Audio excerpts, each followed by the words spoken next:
जय हिंद बच्चों। तो आज आप लोगों का यूपी बोर्ड क्लास 10th का सामाजिक विज्ञान का प्रश्न पत्र था। तो इसी में हम लोग 825 BAS को सॉल्व करने वाले हैं। अगर आपका ये पेपर कोड है तो आप लोग इस वीडियो को पूरा एंड तक देखिए। आपको सभी क्वेश्चंस के आंसर मिल जाएंगे जो आप 20 ऑब्जेक्टिव क्वेश्चंस को करके आए हुए हैं। ठीक है। और अगर आप चैनल पर पहली बार आए तो चैनल को आप सब्सक्राइब कर लीजिए, क्योंकि अब आप लोग जो है आपका लास्ट पेपर था। अब आप लोग 11th में जाएंगे तो आपके लिए ये चैनल 11th में हेल्पफुल होगा। तो आप चैनल को सब्सक्राइब एंड वीडियो को लाइक करना ना भूलिएगा। ठीक है। तो चलते हैं, यहाँ पर हमारा सबसे पहला प्रश्न है, फ्रांस की क्रांति कब हुई थी? 1788 में, 1789 में, 1600 में, 1787 में। तो सभी को पता होगा कि फ्रांस की क्रांति 1789 ईस्वी में हुई थी। तो यहाँ पर राइट आंसर क्या हो जाएगा? राइट आंसर हो जाएगा ऑप्शन बी, आपका यहाँ पे करेक्ट हो जाएगा। ठीक है। इसके बाद है, जर्मनी के एकीकरण का जनक कौन था? Napoleon, Hitler, Bismarck, Mussolini. तो यहाँ पर राइट आंसर क्या हो जाएगा? ऑप्शन सी, जर्मनी के एकीकरण का जनक किसे माना जाता है? ऑटो वान बिस्मार्क को माना जाता है। इसलिए ऑप्शन यहाँ पर आपका जो है सी वाला करेक्ट हो जाएगा। ठीक है। इसके बाद है, भारत का पहला लौह इस्पात संयंत्र कहाँ स्थापित किया गया था? कानपुर, मुंबई, जमशेदपुर, अहमदाबाद। तो ये कहाँ स्थापित किया गया था? जमशेदपुर में किया गया था। ठीक है। तो राइट आंसर क्या हो जाएगा? Option C. इसके बाद है, अंतरराष्ट्रीय विश्व बैंक की स्थापना कब की गई? 1945, 1994, 1992 और 1944। तो कब की गई थी? 1944 में की गई। और आप लोग कमेंट करके जरूर बताइएगा आपके सारे पेपर्स कैसे हुए और इसमें आपने 20 में से कितने आंसर्स करेक्ट किए हैं। ठीक है। इसके बाद है, विश्व में आर्थिक महामंदी कब आई? तो विश्व में आर्थिक महामंदी कब आई? 1929 में आई थी। यानी कि ऑप्शन बी आपका यहाँ पे करेक्ट हो जाएगा। ठीक है। इसके बाद नेक्स्ट था, कॉर्न लॉ किस देश से संबंधित है? जर्मनी, संयुक्त राष्ट्र अमेरिका, फ्रांस, ब्रिटेन। तो ये किससे संबंधित है? ब्रिटेन से संबंधित है। तो ऑप्शन यहाँ पर आपका जो है डी वाला यहाँ पर करेक्ट हो जाएगा। ठीक है। इसके बाद है, राज्य हिंदी है राज्यभाषा, राष्ट्रभाषा, राजभाषा, क्षेत्रीय भाषा। तो ये अभी क्या है? हिंदी अभी सिर्फ राज्य भाषा है। ठीक है। अभी इसे राष्ट्रभाषा नहीं घोषित किया गया है। तो ऑप्शन यहाँ पर ए वाला आपका करेक्ट हो जाएगा। ठीक है। इसके बाद ये पे सीरियल से नहीं, तो इसको यहां से चलते हैं। ठीक है। हिंदी वाला हमारा हो चुका, 6 तक हम लोग हो चुके थे। अब आते हैं क्वेश्चन नंबर 8 पर, जनसंघ की स्थापना कब हुई? 1951 में, 1972 में, 2014 में, 1990 में। तो कब हुई थी? 1951 में हुई थी। तो राइट आंसर यहाँ पर ऑप्शन ए वाला आपका करेक्ट हो जाएगा। ठीक है। इसके बाद है, निम्न में से किसका संबंध लोकतंत्र से नहीं है? जनमत, राजनीतिक दल, उत्तरदायी शासन, बहुसंख्यकों का शासन। तो यहाँ पर राइट आंसर हो जाएगा ऑप्शन डी, बहुसंख्यकों का शासन जो है वो लोकतंत्र से संबंधित नहीं है। ठीक है। इसके बाद है, भारत के संविधान में महिलाओं के लिए आरक्षण की व्यवस्था है? लोकसभा में, विधानसभा में, राज्यसभा में, स्थानीय संस्थाओं में। बिल्कुल सिंपल क्वेश्चन था, बार बार एग्जाम में ये आपने पढ़ा होगा। इसका आंसर जो सबसे पहले कमेंट में बताएगा उसका आंसर हम पिन कर देंगे, नहीं तो कमेंट में इसका आंसर हम लिख देंगे कि इसका राइट आंसर क्या है। तो आप लोग कमेंट करके जरूर बताइएगा क्वेश्चन नंबर 10 आंसर कैसे लिखना है, 10। और इसके बाद ए आपका सही आपको लगता है, बी लगता है, आप कमेंट करके बताइएगा। जो सबसे पहले आंसर देगा उसका ये आंसर हम कमेंट में पिन कर देंगे। ठीक है। इसके बाद निम्नलिखित में से कौन सा आर्थिक विकास का लक्ष्य है? रोजगार देना, उपभोग में वृद्धि, स्वतंत्रता, इनमें से सभी। तो यहाँ पर आर्थिक विकास का लक्ष्य क्या है? इनमें से सभी है, ऑप्शन डी।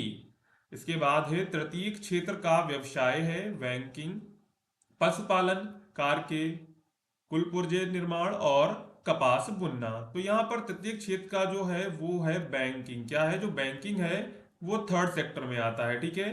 तो राइट आंसर यहाँ पर ऑप्शन ए आपका करेक्ट हो जाएगा। ठीक है। इसके बाद है, निम्न में से कौन अनौपचारिक साख को नियंत्रित करता है? आरबीआई, वित्त मंत्री, कर्जदार, इनमें से कोई नहीं। तो यहाँ पर जो अनौपचारिक साख होती हैं वो करती हैं वित्तीय संस्थाएं। क्या होती हैं? जो वित्तीय संस्थाएं होती हैं। और वित्तीय संस्थाएं जो है वित्त मंत्री के अंडर में रहती है।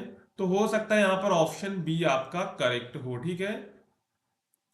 इसके बाद यहाँ पे है, निम्नलिखित में से कौन अंतरराष्ट्रीय व्यापार का अवरोधक है? आयात कर, घरेलू व्यापार को संरक्षण, ए और बी दोनों, इनमें से कोई नहीं। तो यहाँ पर जो अंतरराष्ट्रीय व्यापार का अवरोधक है वो आयात कर भी है और घरेलू व्यापार को संरक्षण भी है। तो ऑप्शन सी यहाँ पर आपका करेक्ट हो जाएगा, ए और बी दोनों। इसके बाद है उपभोक्ता के शोषण का एक रूप है मिलावटी वस्तु, अनुचित कीमत लेना, कम वजन तौलना, इनमें से सभी।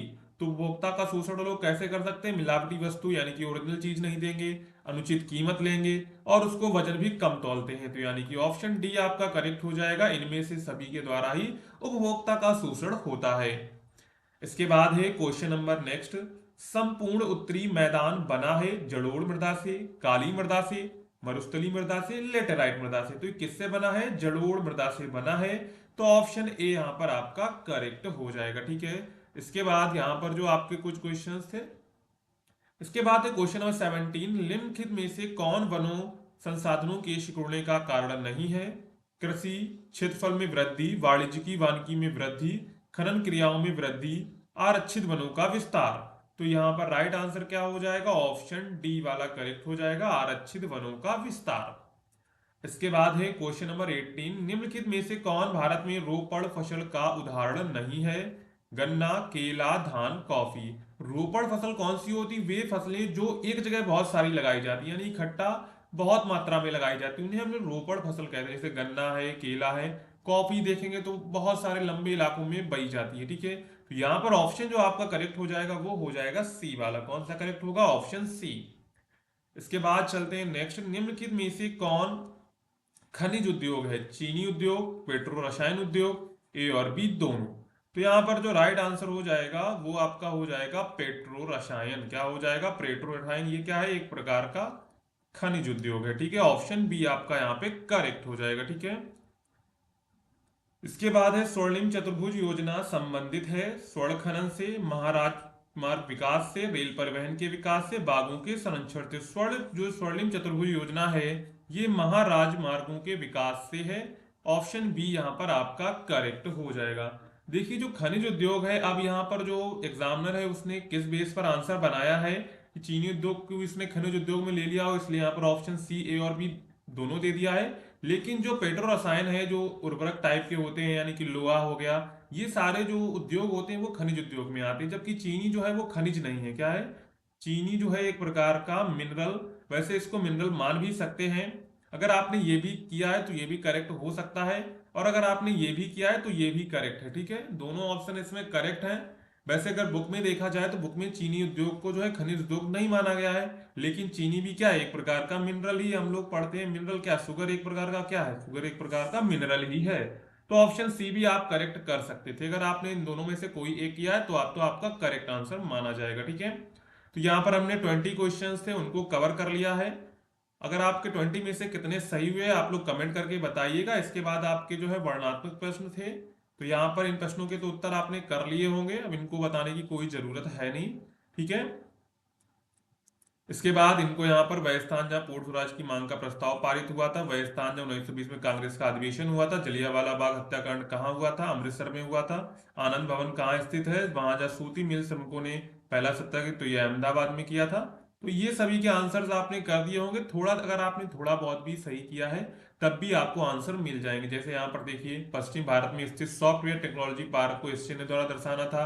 पूर्वी भारत में स्थित एक लोहा इस्पात केंद्र को इस चिन्ह द्वारा, दक्षिण भारत में स्थित तापीय ऊर्जा को इस चिन्ह द्वारा, छत्तीसगढ़ की राजधानी को इस चिन्ह द्वारा, और पूर्वी भारत स्थित अंतरराष्ट्रीय हवाई पत्तन को इस चिन्ह द्वारा नाम सहित दर्शाना था। देखिए आपने भारत के मानचित्र में जो है किस तरह भी दर्शा दिया होगा, तब भी कोई प्रॉब्लम नहीं है। ठीक है।